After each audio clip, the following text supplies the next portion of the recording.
Good morning सारे लोगों को। Good morning, good afternoon and good evening सबको। नमस्ते, अस्सलाम वालेकुम, सत श्री अकाल। केम छो? मजे माँ। उम्मीद करते हैं आप लोग बहुत बढ़िया होंगे जहाँ भी होंगे। पिछले क्लास में 11th क्लास का ये हम लोगों का पिछले 2 दिन से हम लोग वीडियो नहीं डाल रहे थे क्योंकि आर्टिकल का पढ़ाई हो रहा था और आर्टिकल का ऑलरेडी वीडियो मैंने प्लेलिस्ट में बना के डाल रखा है, पूरा का पूरा आर्टिकल। तो वहां से आप आर्टिकल देख सकते हैं। और जो बुक हम लोग पढ़ रहे थे, यानी कि पिछले वाले वीडियो में मैंने आपको मदर इंडिया पढ़ाया था, और अब जो वीडियो मैं आप लोगों को दे रहा हूँ ये मदर इंडिया के बाद क्लास 11 का वीडियो है। मदर इंडिया के बाद का जो चैप्टर है आप लोगों का national unity, nation and nationalism. ये आज आप लोगों के अंदर देशभक्ति का जोश और जुनून पैदा कर देगा। तो आज का जो ये वीडियो होगा वो जयप्रकाश नारायण के द्वारा लिखा गया जो चैप्टर है national unity, nation and nationalism, ये इस चैप्टर को आज हम लोग पढ़ेंगे। आइए सबसे पहले हम लोग देखते हैं कि इनका जन्म कब हुआ था और इनकी मृत्यु कब हुई थी। तो इनका जन्म हुआ था 1902 में और इनका मृत्यु हुआ था 1979 में, और इनका मृत्यु हुआ था 1979 में। 1979 इनका जो ऑब्जेक्टिव, आप सारे लोगों को पता है कि जब भी मैं चैप्टर पढ़ाता हूं तो उन चैप्टर्स के मैं पहले ऑब्जेक्टिव्स को देता हूं आप लोगों को, ताकि वो ऑब्जेक्टिव आप लोगों को पकड़ने में काम आए। तो इनके ऑब्जेक्टिव्स मैं अभी यहाँ पे लिख रहा हूं, आप वो सारे ऑब्जेक्टिव्स बड़ा ध्यान से समझिएगा। पॉपुलरली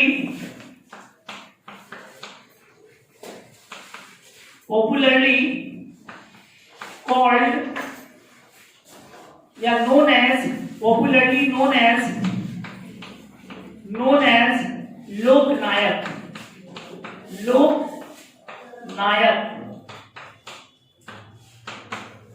यानी कि लोकनायक जयप्रकाश नारायण। इस प्रकार से भी हम लोग पूरा पढ़ सकते हैं, लोकनायक जयप्रकाश नारायण। वैसे इनका लोकनायक नाम नहीं था, पॉपुलरली मतलब उस चीज से ये जाने जाते थे, हमारे इंडिया में फेमस थे, पॉपुलर थे लोकनायक से। He was one of the most prominent leaders and thinkers in modern India. Modern India के ये बहुत ही जबरदस्त शिक्षक कम लीडर थे, मतलब पेशे से ये शिक्षक थे और बाद में लीडर बन गए। आंदोलन का नाम सुना होगा आप लोगों ने, छात्र आंदोलन जो हुआ था जयप्रकाश, उस आंदोलन का नाम पता है आप लोगों को? जेपी आंदोलन। आप लोग पढ़े होंगे इतिहास में, मैट्रिक वगैरह में। जेपी आंदोलन वो छात्रों का आंदोलन था और बहुत जबरदस्त आंदोलन हुआ था। और उसी आंदोलन से हमारे लालू प्रसाद यादव और नीतीश जी, ये दोनों लोग उसी आंदोलन से निकल के नेता जो है वो बाहर आए थे। बहुत सारे नेता उसमें बाहर आए थे, बहुत सारे। He played a major role in the struggle for independence। ये आजादी में भी बहुत बड़ा इनका योगदान रहा है, बहुत बड़ा योगदान रहा है। His struggle continued even after the country achieved independence। अगर जब भारत आजाद हो गया तो आजादी के बाद भी इनका स्ट्रगल लगातार जारी रहा। आजादी के बाद भी ये लड़ते रहे अपने देश को, अपने राष्ट्र को सही दिशा और सही निर्देश दिखाने के लिए, क्योंकि पेशे से शिक्षक थे। और शिक्षक कभी भी किसी भी पार्टी, किसी भी जाति, किसी भी धर्म का नहीं होता है। शिक्षक खुद एक जात होता है। टीचर बोले तो कॉमन नाउन, और कॉमन नाउन का हिंदी होता है जातिवाचक संज्ञा। तो शिक्षकों का कोई जात और कोई धर्म और कोई राजनीतिक पार्टी नहीं होता है, वो सबके लिए बराबर होता है। He played a major role in the socialist and Sarvodaya movement and finally in the movement against separation of civil liberties 1974 से 1977 तक। एक सिविल लिबर्टी मतलब हमारे सामाजिक स्वतंत्रता के लिए एक आंदोलन छिड़ा था, सिविल लिबर्टी के नाम से वो आंदोलन था। वो आंदोलन 1974 का मतलब आजादी के पहले की आजादी के बाद? आजादी के बाद। तो आजादी के बाद 1974 में वो सिविल लिबर्टी नाम का एक आंदोलन था। वो आंदोलन जोरों से पकड़ा था और पता है कितने साल तक चला? 1974 से 1977 तक चला था ये आंदोलन। जो अभी किसान आंदोलन चल रहा है, अभी कितना दिन, 60 दिन, 65 दिन, 70 दिन तो हो ही रहा है। तो जो ये आंदोलन जो था वो कब से कब तक चला? 1974 से 1977 तक, पूरे 3 साल। Popularly known as JP movement. और उसी आंदोलन को बाद में लोग जेपी आंदोलन के नाम से जानने लगे। In this extract from Jayaprakash Narayan selected works volume 2, JP explored the changing connection of nation and nationality at different points of time. इस चैप्टर में आखिर क्या लिखा है? इस चैप्टर जयप्रकाश नारायण यह चैप्टर लिख करके आप लोगों को क्या बताना चाहते हैं? इस चैप्टर में जयप्रकाश नारायण ने आखिर क्या लिखा है? तो इस चैप्टर में जयप्रकाश नारायण ने बताया है कि what is the real meaning of nation and nationality. राष्ट्र और राष्ट्रीयता का असली मतलब क्या होता है? Depend heavily on the circumstances of the state and the structure of the society. याद रखिएगा, किसी भी देश में आप रह रहे हैं, किसी भी राष्ट्र में आप रह रहे हैं, तो वहां की जो राष्ट्रीयता है, वो राष्ट्रीयता वहां के समाज, उस राज्य, वहां के लोकल एनवायरनमेंट पर असर दिखाना चाहिए या असर दिखाता है।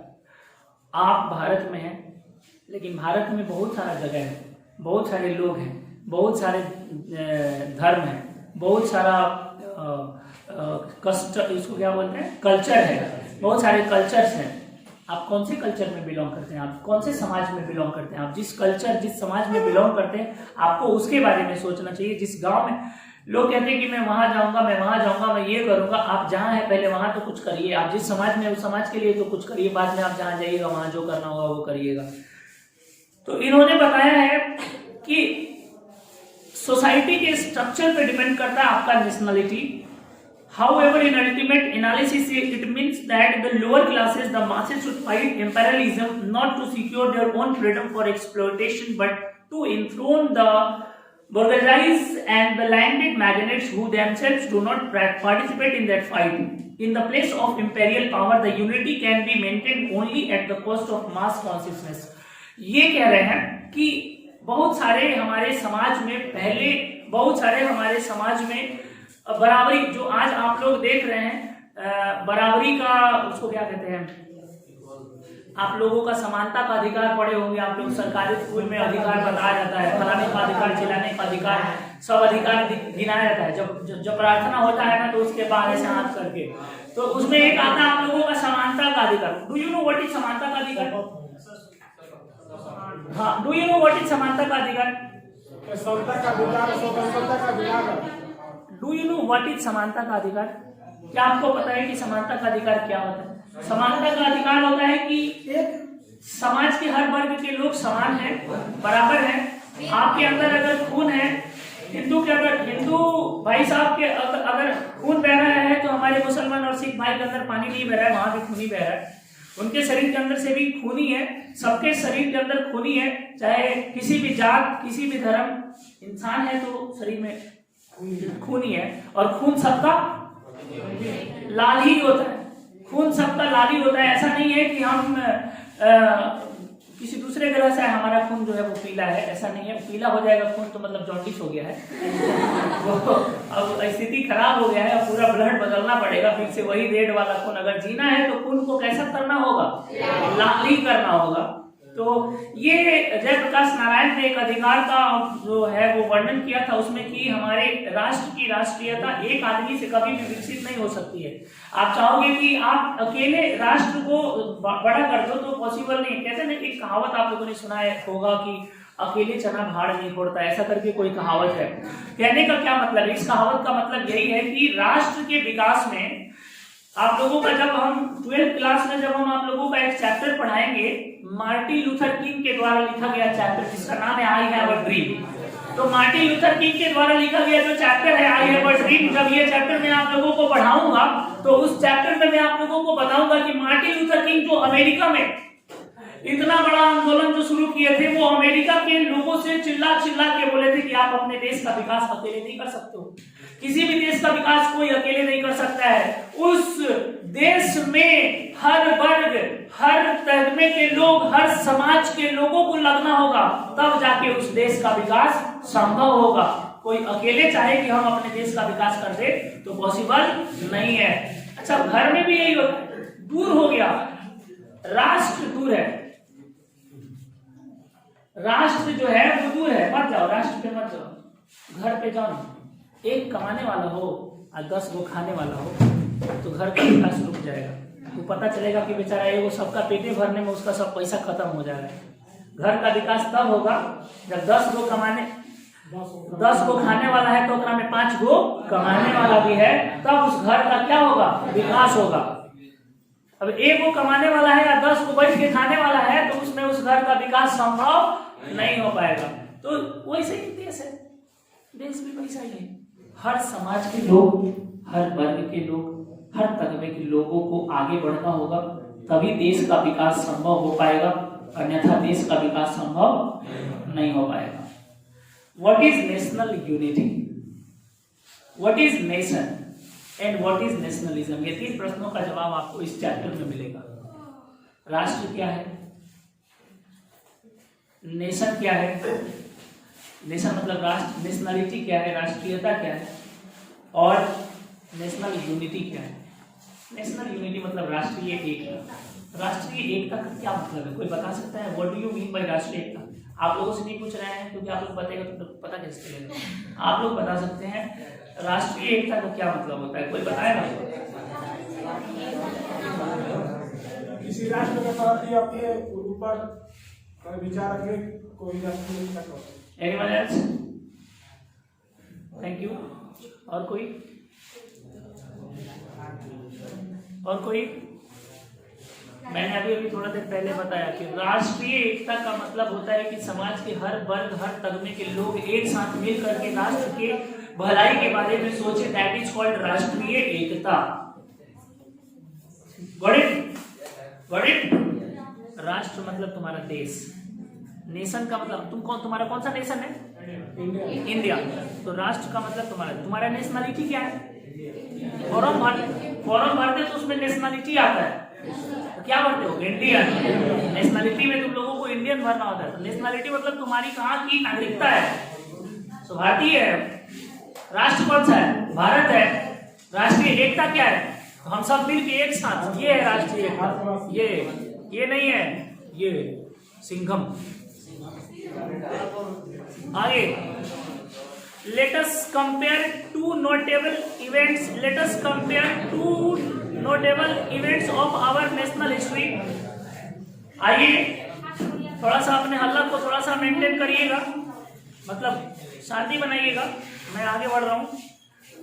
2 बहुत ही महत्वपूर्ण इवेंट के बारे में मैं आप लोगों को बता रहा हूँ। एक 1857 की क्रांति और एक 1885 की क्रांति। 1857 की क्रांति के बारे में तो बहुत सारे लोगों ने सुना होगा, लेकिन 1885 बहुत लोगों को नहीं मालूम होगा। There were only 28 years that separated those two events. 1857 और 1885 के बीच में कितने साल का गैपिंग है? 28 साल। 28 साल का गैपिंग है, 28 years. Yet they wrote an incredible change in national outlook. जब जब क्रांति हुआ है तब तब हमारे राष्ट्र को एक नया दिशा निर्देश मिला है। लोग क्रांति क्यों करते हैं? क्रांति एक आदमी से नहीं होता है। सोचोगे कि हम मुट्ठी भर लोग जाके क्रांति करते हैं, तो क्रांति एक आदमी से नहीं होता है। क्रांति तब क्रांति माना जाता है, आंदोलन तब आंदोलन माना जाता है जब जिस आंदोलन में हर वर्ग के लोग, हर राज्य के लोग, देश भर के लोग पहुंचने लगे उस आंदोलन में। पहुंचने जो अंग्रेजों के खिलाफ महात्मा गांधी ने एक से एक आंदोलन लड़ा था। दांडी यात्रा, जब महात्मा गांधी ने दांडी यात्रा शुरू किया था तो मुट्ठी भर लोग थे, यूं मुट्ठी भर लोग थे। और धीरे धीरे जब वो यात्रा बढ़ने लगी, धीरे धीरे जब वो यात्रा आगे जाने लगी, तो वो मुट्ठी भर लोग बहुत होने लगे। और एक समय आया पूरे देश में दांडी यात्रा। उस समय कम्युनिकेशन के नाम पे ना मोबाइल फोन था, ना टावर था, ना ये था, कुछ भी नहीं था। लेकिन फिर भी आज के डेट में माथुर सर का नया बैच 2 तारीख से ओपन हो रहा है। 50 को ग्रुप मोबाइल में है, डाल दिए, एक ही दिन में वायरल हो गया। 100 को बच्चा है तो 100 बच्चा कोनो न कोनो ग्रुप में होबे करेगा। वो 100 को ग्रुप में ओपन कर दिया, कहीं ना कहीं इन्हें होने से कहीं ना कहीं से वायरल हो गया। बहुत लोगों को बहुत कुछ पता चल गया। फेसबुक है, फेसबुक ऐसा सिस्टम है कि देश दुनिया के लोग उस पर जुड़े हुए हैं। 5000 दोस्त है तो में 2000 दिल्ली, बॉम्बे, कलकत्ता, कहाँ के सब लोग हैं। डाल दो फेसबुक पे, टैग कर दो, सबको पता चल गया। पहले जमाना ऐसा नहीं था ना, कि पहले फेसबुक नहीं था ना, कि महात्मा गांधी ने दांडी यात्रा शुरू किया, डाल दो फेसबुक पर सब हो जाए, ऐसा नहीं था। लेकिन फिर भी देश भर के लोग दांडी यात्रा में जुड़े। वो आंदोलन वाकई में वो आंदोलन था, वैसा आंदोलन जो सरकार के गद्दी को हिला दे, सरकार लाचार हो जाए, मजबूर हो जाए। देश में 130 करोड़ देशवासी हैं, 20 करोड़ लोग खिलाफ हैं और 110 करोड़ लोग सपोर्ट में हैं। सरकार किसका सुनेगी? ऑब्वियस है कि 110 करोड़ का सरकार सुनेगा। 20 करोड़ चिल्लाते रहो, क्या फर्क पड़ने वाला है? सरकार तो तब हिलेगी जब वो 20 करोड़ उलट जाएगा, 20 करोड़ सपोर्ट वाले हो जाएंगे और 110 करोड़ ना सपोर्ट वाले हो जाएंगे, तब सरकार की गद्दी हिलने लगेगी। तब उनको लगेगा कि अरे हमको वोट तो 110 करोड़ वालों से ही चाहिए ना, 20 करोड़ वोट देगा थोड़ी सरकार बनेगी, 110 करोड़ मिलकर कहीं दूसरी जगह वोट दे देगा तो सरकार गिर जाएगा ना। ये होता है राजनीति, ये होता है सिस्टम। इस हिसाब से उन लोगों का दिमाग खुलता है कि आंदोलन में वो भी चेक करता है कि आंदोलन में कौन देश के लोग, कौन राज्य के लोग हैं, वो लोग भी चेक करता है। वो लोग भी उन लोगों का भी पूरा चप्पा चप्पा ये सब फैला हुआ है कि कितने लोग सपोर्ट में है और कितने लोग सपोर्ट में नहीं है। नहीं देगा तो काम कैसे चलेगा आगे। आगे इन्होंने लिखा है कि from a struggle of sovereign power to prayer for a royal commission marks a great change, yet the latter has been called the beginning of the formula of India demands. Bharat की डिमांड पर एक बहुत बड़ा बदलाव किया गया, royal commission का गठन किया गया। रॉयल कमीशन का गठन, किसी भी चीज का गठन क्यों किया जाता है? फैसला लेने के लिए किया जाता है। आप लोग में भी बहुत सारे छात्र नेता हैं, कॉलेज वगैरह में छात्र नेता होता है सब कॉलेज वगैरह में। क्यों है? उस कॉलेज का प्रिंसिपल काफी नहीं है, छात्र नेता कहाँ है छात्र नेता? तो सब गठन किया गया है कि ताकि उसको उस लेवल पे ले जाया जा सके। छात्र नेता है तो बहुत अच्छा है, उसको पकड़ है छात्रों पे। अब उसमें भी बहुत सारे पार्टी वाले उससे कांटेक्ट करेंगे। क्या कांटेक्ट करेंगे? कोई पार्टी वाला जाएगा और वो जाके उससे कांटेक्ट करेगा कि आप मेरे साथ आइए, उसको भी वैल्यू मिलेगा, उसको भी पूरा, क्योंकि उसके अंडर में बहुत सारे वोट है, उसके अंडर में बहुत सारे लड़के हैं। जब कभी भी सड़क जाम करना हुआ, आंदोलन करना हुआ, आंदोलन में कौन जाता है? आंदोलन में अभी अगर आंदोलन होगा तो आंदोलन में लड़के जाएंगे ना। आंदोलन छात्रों का आंदोलन, छात्र लोग जाएगा। वैसे आज के डेट में कैसे आंदोलन है, छात्र पहुंच जाते हैं। कौनो चीज का आंदोलन हो, छात्र पहले पहुंच के वहां खड़ा है। वो में नहीं तो हम देखे हैं, मैंने ऐसा लगता है जैसे कि अपना गुस्सा निकालता है। हाँ, अपना किस चीज का गुस्सा, अगर उसको ना, अगर आंदोलन हो रहा है, अगर उसको बगल वाला, अगर मान लो माथुर से उसको प्रॉब्लम है तो सबसे पहले भागल 10 रुपये लेके आएगा माथुर इंग्लिश क्लास में, 500 बगल वाला बुला है, भले मुझसे कोई मतलब नहीं है, बगल वाला दुकान उससे समोसा वाला से झगड़ा हुआ है तो समोसा सब उलाट देगा। ये आंदोलन में होता है, लेकिन ऐसा नहीं होना चाहिए। दिस इज नॉट द रूप ऑफ आंदोलन, this is not the form of आंदोलन। आंदोलन का यह रूप नहीं है। आगे है, if however both 1857 and 1885 represented national movements, it is obvious that nationalism means different things at different times. The difference lies not only in its objectives but also in its human content. केवल किताबों में लिख देने से नहीं होता है। Human content का मतलब आपके दिमाग में भी होना चाहिए। रूल्स, अच्छा एक बात बताओ, मैंने रूल बना दिया, तुम लोगों को पहले गर्ल्स निकलेंगी फिर बॉयज निकलेगा, रूल मैंने बना दिया है, कभी फॉलो करवाते ही नहीं है। मैंने होमवर्क दे दिया,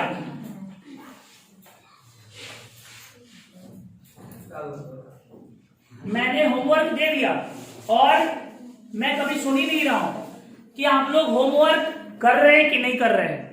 तो रूल बनाने से क्या फायदा जब रूल इंप्लीमेंट ही नहीं हो रहा है? होमवर्क देने से क्या फायदा जब होमवर्क सुन ही नहीं रहे हैं? तो याद रखिए, रूल्स जो होते हैं ये इनकी इम्प्लीमेंटेशन जरूरत होती है। जैसा कि आज एक रूल बना है, कौन सा rule?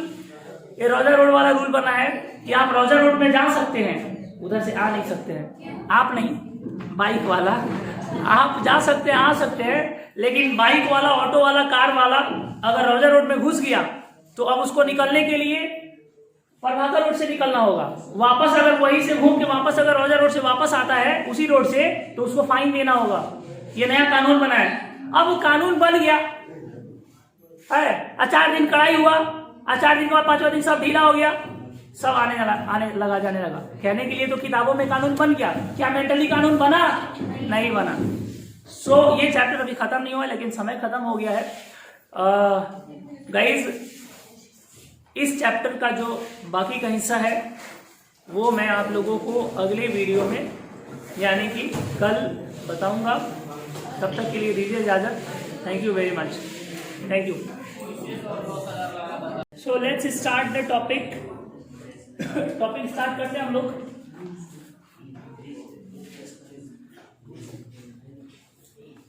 The Indian nation is made up of princes, industrialists, bankers, merchants, peasants, laborers, etc. Nationalism does not mean the same thing to all these classes. Bharat का राष्ट्र किन किन लोगों से मिलकर के बना है? तो भारत का राष्ट्र प्रिंस मतलब इंडस्ट्रियलिस्ट, मतलब इंडस्ट्रियलिस्ट किसको कहते हैं हम लोग? इंडस्ट्रियलिस्ट किसको कहते हैं हम लोग?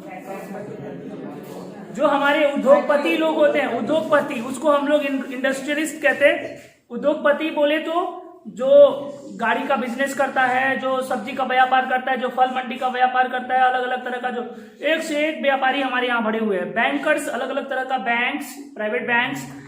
पीजेंट्स, मर्चेंट्स, लेबर्स, मतलब हर तगमे के लोग, हर प्रकार के लोग आपके इंडिया में अवेलेबल है, आपके इस राष्ट्र में अवेलेबल है। अगर कोई राष्ट्र बहुत ज्यादा धनी हो जाए तो बहुत ऐसी चीजें हैं, देखो गरीब का होना भी जरूरी है। कुछ काम ऐसा होता है जो आप नहीं कर पाओगे, तो कौन करता है? जिसको पैसे की जरूरत है, जो गरीब है वो करते हैं।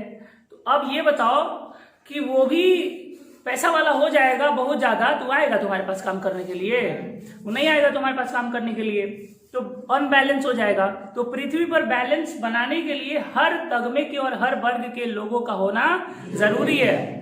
और यही रीजन है कि हमारे यहाँ पे टेक्नोलॉजी, अमेरिका वगैरह में टेक्नोलॉजी धीरे धीरे डेवलप कर रहा है। क्यों? क्योंकि अमेरिका जो है वो डेवलप कंट्री है। डेवलप कंट्री मतलब विकसित देश, और वहां पे बहुत कम ऐसे लोग मिलते हैं जो नौकर टाइप के लोग होते हैं, जो तुम्हारा कोई भी काम करेंगे।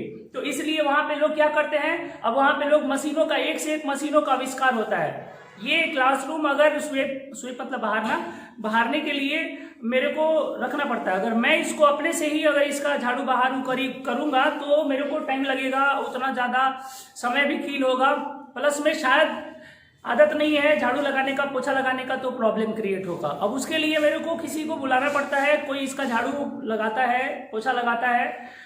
अब अमेरिका में वैसे लोग नहीं मिलेंगे क्योंकि अमेरिका विकसित देश हो गया है, वहां पे गरीबों की संख्या कम है। क्यों आएगा कोई आपका झाड़ू लगाने के लिए? तो अमेरिका ने क्या किया?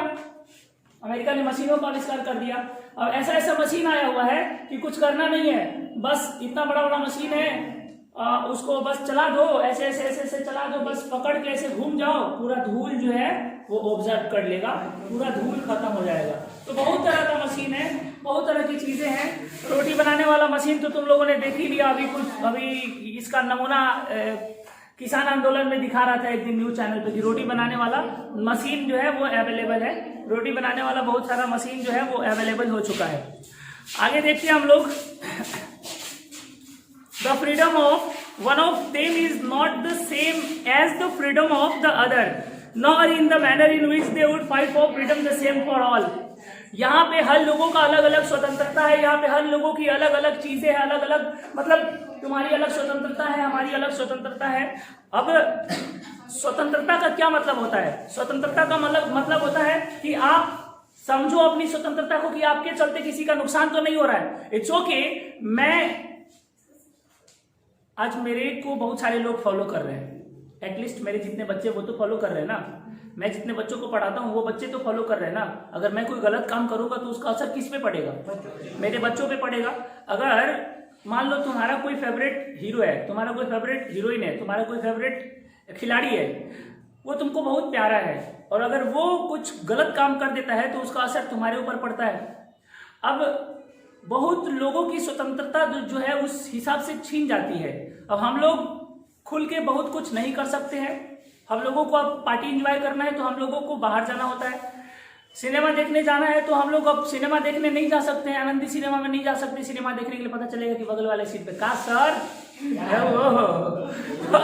अब नहीं जा सकते हम लोग वहां पे सिनेमा देखने। तो ये हमारी स्वतंत्रता का क्या है ना? नहीं, हमें अपनी स्वतंत्रता का सदुपयोग करना है कि हम ठीक है, हम स्वतंत्र हैं, कोई मुझे बोल नहीं सकता है, कोई मुझे रोक नहीं सकता है, मैं कुछ भी कर सकता हूं, मैं जा सकता हूं, मैं वहां सिनेमा देख सकता हूं, मैं स्वतंत्र हूं। लेकिन वो हमारे स्वतंत्रता का दुरुपयोग है, क्योंकि हमारे पीछे बहुत सारे लोग हैं। अब मैं जो करूंगा उसका सीधा प्रभाव हमारे बच्चों पे पड़ेगा। इसलिए हमको बहुत कुछ देख के समाज को आगे चलना पड़ता है।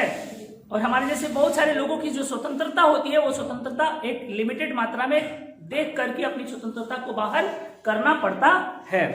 Let us take the princess their freedom means complete sovereignty, which can be won only on the battlefield. अब राजकुमार को ही ले लो, राजकुमार को ही ले लो। लोग कहते हैं कि देखिए कितना बड़ा हो गया है, अकेले नहीं घूम सकता है, अब इसको गार्ड की जरूरत है। ये सच्चाई है कि आप नहीं घूम सकते हैं, राजकुमार अकेले नहीं घूम सकता है, मोदी जी अकेले नहीं घूम सकते हैं, कोई मार देगा, कहीं से कोई दुश्मन हजार हो गए। तो जब इंसान धीरे धीरे आगे बढ़ता है तो उसको सेफ्टी की जरूरत होती है, क्योंकि हो सकता है कि कल हम एक छोटा सा एग्जांपल आपकी क्लासरूम से अगर हम उठाते हैं, हो सकता है कि कल किसी को मैं क्लास से बाहर भगाया हूं, किसी को मैंने डांट दिया, किसी को मार दिया है, हो सकता है वो हमारा दुश्मन हो सकता है कि मेरे को देख के काफी लोग जल रहे हैं, वो उधर से दुश्मन है कि माथु सर वो हाथ तोड़वा देते हैं, 1 महीना बैठ जाएंगे। वैसे ये चीज बोलने वाला नहीं है, कोई एक्सपेरिमेंट भी कर देगा तो 1 महीना बैठ जाएंगे तो पता चलेगा कि उनका जो है वो कोचिंग चल जाएगा, जम जाएगा, 1 महीना बैठ जाएगा। इसीलिए तो दोनों हाथ तैयार कर रहे हैं, एगो छुट्टी हो जाएगा तो एगो हाथ से धके काम चला लेंगे। तो इंसान जब धीरे धीरे जाता है तो स्वतंत्र रूप से घूम नहीं सकता है। पहले जब कोई नहीं जानता था तो 8 बजे रात, 10 बजे रात, 11 बजे रात में भी हम अकेले घूम सकते थे, कोई प्रॉब्लम नहीं था। लेकिन अब 8 बजे रात में, 9 बजे, 10 बजे, 11 बजे आप अकेले नहीं घूम सकते हैं। आपको घूमने के लिए आपके साथ में 1-2 लोगों का होना जरूरी है। तो इसका मतलब ये नहीं कि वो बड़ा हो गया, इसका मतलब वो अपनी स्वतंत्रता को उस हिसाब से लेके नहीं जा रहा है। That is called the sovereignty of liberty. वो आपकी स्वतंत्रता का एक, हाँ, इन चीजों पे ध्यान देना होता है। ये कह रहा है कि which of the princes in 1857 is in the position to go to war for its sovereignty? It is clear that the princes must permanently remain vassal of British imperialism. This naturally ranges them against the national movement insofar as it opposes their imperialism. Here is the best breach in national unity.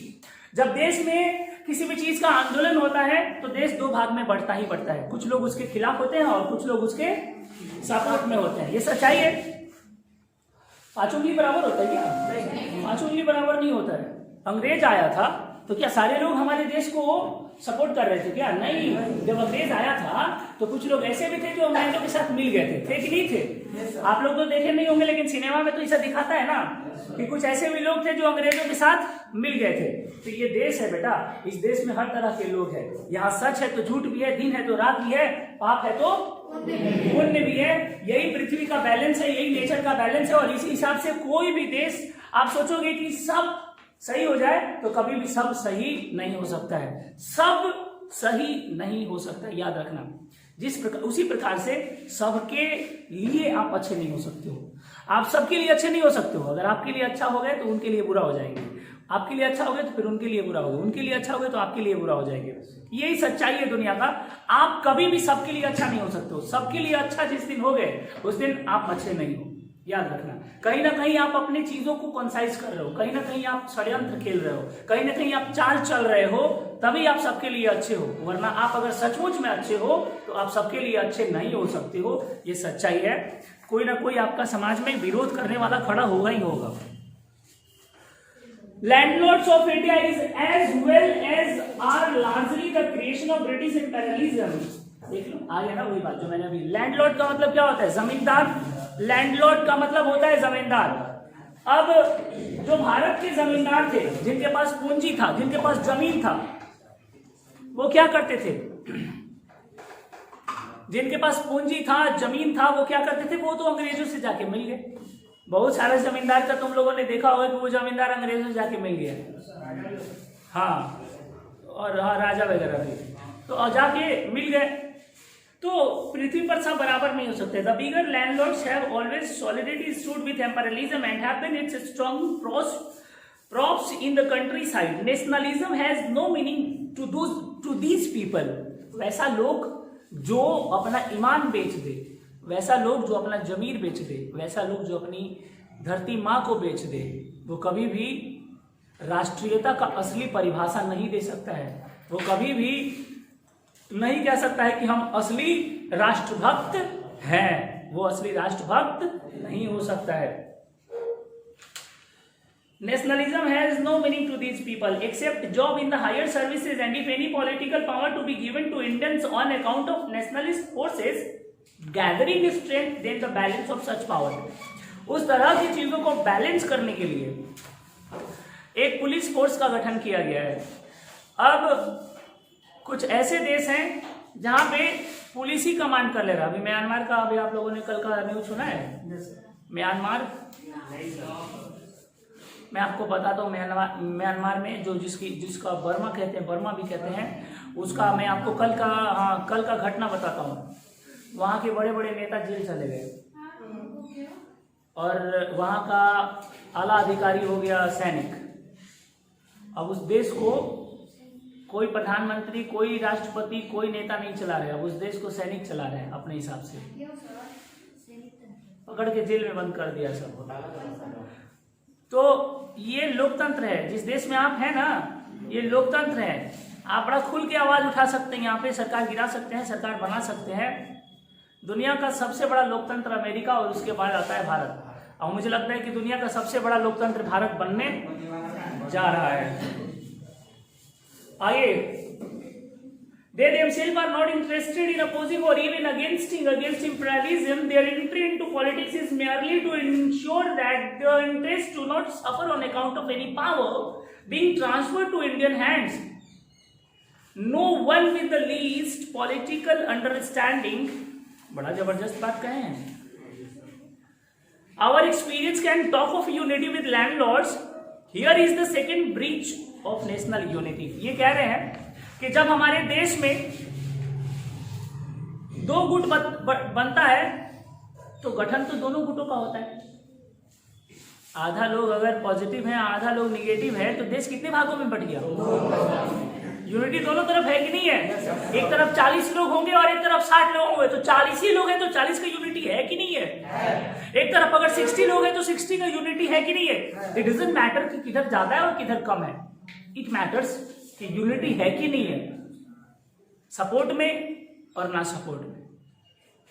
अब ये decide आप नहीं कर सकते हो कि ये देशभक्ति के परिभाषा के अधीन है कि नहीं है। कुछ चीजें हैं जो न्यूज के हिसाब से हम लोगों को पता चलता है। न्यूज जो दिखाएगा वो पता चलेगा, न्यूज नहीं दिखाएगा तो नहीं पता चलेगा। अभी मान लो कोई अच्छा काम किया है। अच्छा, इस दुनिया में कौन है ऐसा जो कभी बुरा काम नहीं कर सकता है? हर इंसान कभी ना कभी कोई ना कोई गलत काम कर ही देगा। हमने भी किया है, आप लोग भी किए होंगे, या अभी जिंदगी बाकी है, कभी ना कभी हो जाएगा। इन फ्यूचर जब तक जिंदगी है कभी ना कभी गलत काम हो ही जाएगा। क्या झूठ बोलना गलत काम नहीं है? क्या आपने कभी झूठ नहीं बोला है? अभी नहीं बोले हैं, इन फ्यूचर में कभी जरूरत पड़ जाएगा तो झूठ बोल। तो कहां पे थे? गलत। तो दुनिया में हर लोग कभी ना कभी गलत काम करते ही है, लेकिन क्या हमेशा गलत करते हैं? हमेशा तो गलत नहीं करते ना, सही भी करते हैं। अगर गलत करते हैं तो गलत के साथ साथ हम लोग सही भी करते हैं। गलत का भी यूनिटी होता है, लेकिन ये हमको नहीं पता चलता है कि वो गलत है कि नहीं। उस टाइम पे हम लोगों को लगता है कि वो सही है। जो गलत कर रहे होते हैं उस टाइम पे हम लोगों को ऐसा लगता है कि वो सही है, लेकिन कुछ समय के बाद हम लोगों को पता चलता है कि नहीं वो सही नहीं था, वो गलत था। लेकिन हम लोगों को पता नहीं चला कि वो गलत है, और बाद में पता चलता है कि नहीं वो सही नहीं था, वो गलत था और वो नहीं करना चाहिए था। आई मीन टू से कि जो न्यूज वाले हम लोगों को दिखाते हैं वही हम लोग देखते हैं, और वही चीज से हम लोगों को पता चलता है क्या सही है और क्या गलत है। आप सच्चा कर रहे हो, आप जिंदगी भर आपने सच्चा किया, अच्छा किया, अच्छा किया, सबका अच्छा किया, सबका अच्छा किया। आपने वृद्धाश्रम में बहुत दान दिया, आपने बालक आश्रम में बहुत दान दिया, अनाथ आश्रम में बहुत दान दिया। आज लास्ट में आपसे एक गलती हो गया, मीडिया वाले ने आपकी अच्छाई को नहीं दिखाया लेकिन आपकी बुराई को पूरा ट्रोल कर दिया। अब people will know you not your good works, people will know you with your bad works. You know why? Because media ने आपके अच्छे कामों को नहीं दिखाया, मीडिया ने आपके बुरे कामों को दिखा दिया। आप तो जो देखेंगे जज तो वही करेंगे ना, आप भगवान थोड़ी है कि पर्दे के पीछे क्या हो रहा है वो आपने देख लिया।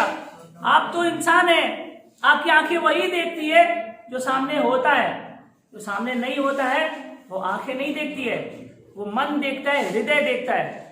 तो आपकी आंखें सिर्फ उन्हीं चीजों को देखती है जो सामने है, और कभी कभी आंखें भी धोखा खा जाती है। Let us take the industrialist nationalism to them means complete freedom to exploit the country's resources। ये वही चीज लिखा हुआ है जो इसके पहले वाले पैराग्राफ में हम बोले। ये कह रहे हैं कि चलो एक एग्जांपल ही ले लेते हैं। एग्जांपल मतलब 10 नंबर पैराग्राफ में एग्जांपल समझा के चलो एक एग्जांपल ले लेते हैं। एक इंडस्ट्रियलिस्ट एक गांव में जाता है, इसमें कितना सिनेमा बना है हो, कितना सिनेमा। एक गरीबों का मसीहा, सिनेमा का नाम नहीं है ये, सिनेमा का नाम नहीं है। एक हीरो होता है जो गरीबों का मसीहा होता है, जो गरीबों की बस्ती में होता है, और विलन जो होता है गरीबों की बस्ती को बुलडोजर ले आके सबको हटाना चाहता है और वहां पे बिल्डिंग खड़ा करना चाहता है, अपना फैक्ट्री लगाना चाहता है। और एक गरीबों का मसीहा हीरो जो है उसमें खड़ा रहता है और बुलडोजर के सामने पैर रख देता है, कोई नहीं आ सकता है, ये लक्ष्मण रेखा है और इसको कोई पार नहीं कर सकता। What does it mean? जो इंडस्ट्रियलिस्ट आया है वहां पे गरीबों को खाली करा करके वहां इंडस्ट्री अपना वो करना चाहता है, अगर उस इंडस्ट्री से हमारे देश का नुकसान हो रहा है तो वो इंडस्ट्री हमारे राष्ट्र हित में हुआ कि हमारे राष्ट्र हित में ना हुआ? हमारे राष्ट्र हित में ना हुआ तो नुकसान हमारे राष्ट्र का हुआ। लोग कहते हैं राष्ट्र का नुकसान मतलब किसका नुकसान? राष्ट्र का नुकसान मतलब आपका नुकसान हमारा नुकसान, क्योंकि आपसे और हमसे मिलके ही ये राष्ट्र बना है। तो राष्ट्र का नुकसान मतलब आपका और हमारा नुकसान, हम सबका नुकसान। The Indian industrialist class has grown up under the aegis of imperialism and is completely at its mercy economically and politically. It has no other foreign support as the Irish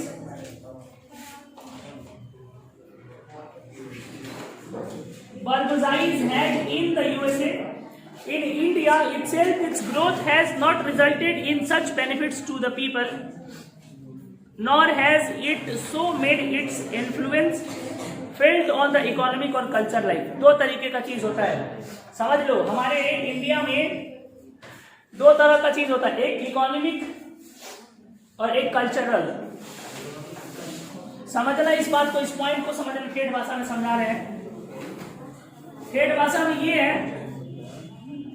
कि अगर पैसा पे ध्यान दे रहे हो, कोई मान लो आता है, कोई तुमको पैसा दिखाता है और कहता है कि मैं तुमको इतना पैसा देता हूं, आप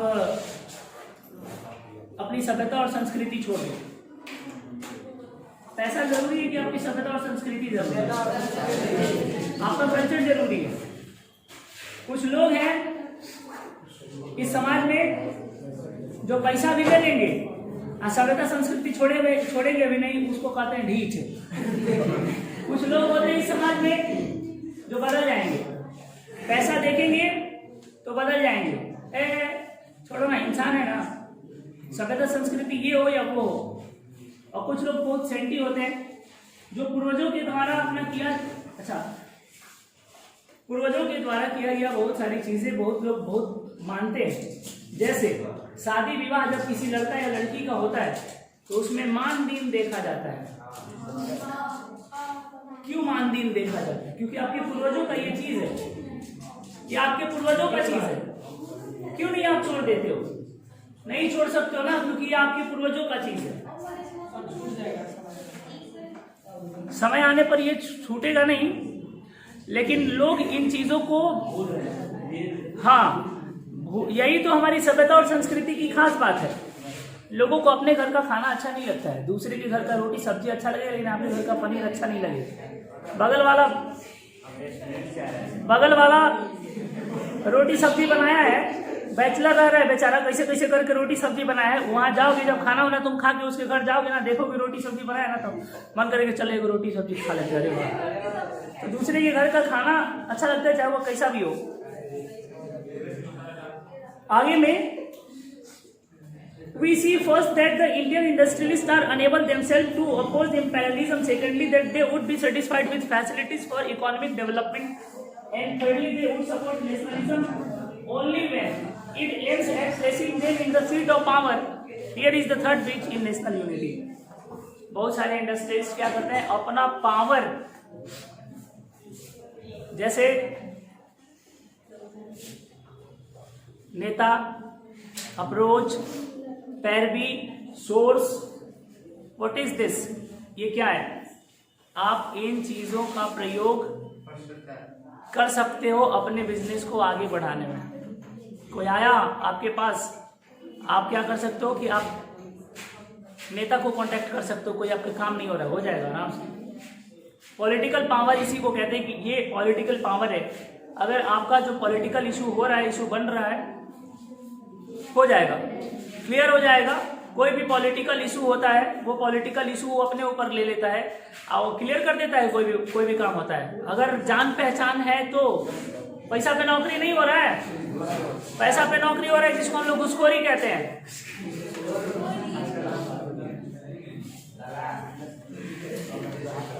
आगे देखिएगा, let us take the peasants. Now India is a land of peasants. If Indian nationalism has any meaning, it should mean the freedom of peasants. What is that freedom above all?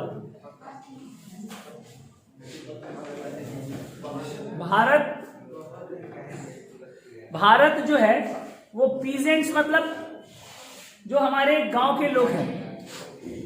Bharat गांव का देश है, ऐसा कभी लेख में लिखे हो? भारत जो है वो गांव का देश है। तो भारत गांव का देश है, इसमें गांव के लोग बहुत ज्यादा बसते हैं। वो गांव धीरे धीरे अब शहर होता चला जा रहा है। हाँ, तो यही कह रहे हैं कि गांव में बहुत ज्यादा एक्सप्लॉयटेशन होता है। गांव में बहुत ज्यादा लोग जो हैं वो किसान टाइप के लोग होते हैं और उन लोगों को समझाना आसान होता है। शहर में, अब तो गांव शहर में उतना ज्यादा अंतर है नहीं है। अब बहुत सारा गांव जो शहर से जुड़ गया है, उन गांव में और शहरों में कोई अंतर नहीं है। लेकिन जो ओरिजिनल गांव होता था पहले, जिस गांव में हॉस्पिटल नहीं होता था, जिस गांव में रोड नहीं था, जिस गांव में बिजली नहीं था, जिस गांव में पानी का प्रॉब्लम होता था, कुआं होता था, मैं वैसे गांव की बात कर रहा हूँ। वहां के गांव के लोगों को पता ही नहीं था कि एजुकेशन क्या होता है। वहां के गांव के लोगों को पता ही नहीं था कि पढ़ाई क्या होता है, बिजली क्या होता है, फोन क्या होता है। वहां के लोगों को भ्रमित करना आसान होता था। आराम से जाइए, कुछ चीज बताइए। अब तो लोग इतने समझदार हो गए कि सही भी बोलोगे तो कोई पकड़ में नहीं आने वाला है, लोग दिमाग लगा देंगे। पहले गांव के लोगों में वैसा चीज नहीं होता था। आप जाओ भ्रमित कर लो, आराम से भ्रमित हो जाएंगे। आज भी लोग भ्रमित हो जाते हैं, आज भी लोग भ्रमित धर्म के नाम पे हो जाते हैं। माथुर सर से अगर मथुरानंद बाबा अगर बन जाए हम, यकीन मानो पढ़ाई के जगह पे, यकीन मानो पढ़ाई की जगह पे आशीर्वाद बेचने लगे तो इससे डबल पैसा पढ़ाई की जगह पे प्रवचन बेचने लगे तो इससे ज्यादा पैसा होगा।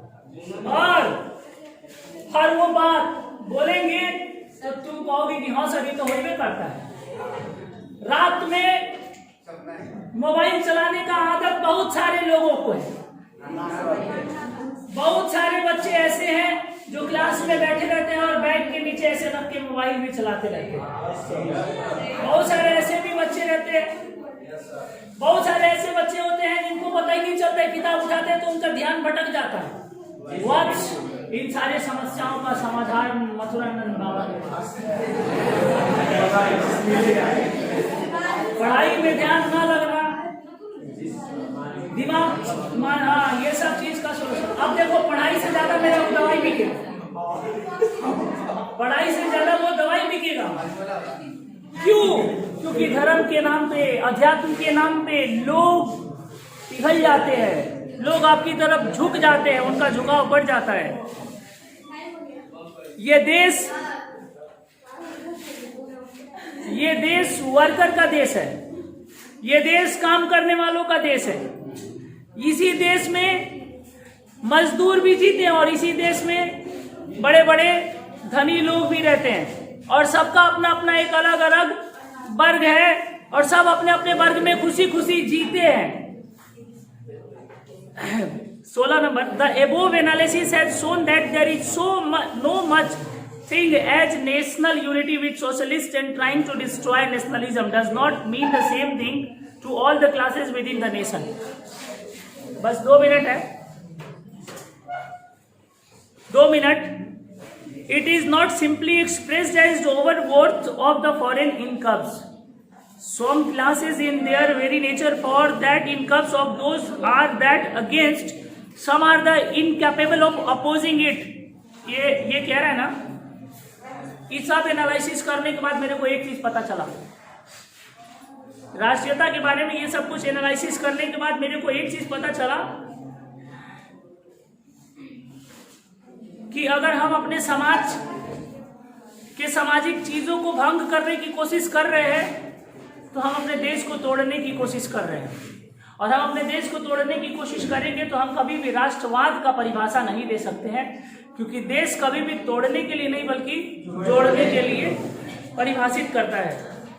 ये एनालिसिस ऑल्सो करता है कि national unity means in reality that the lower classes the masses should fight imperialism not to secure their own freedom for exploitation but to enthrone the. अच्छा, आप अपने लिए क्या अपने समाज को धोखा में डाल सकते हो?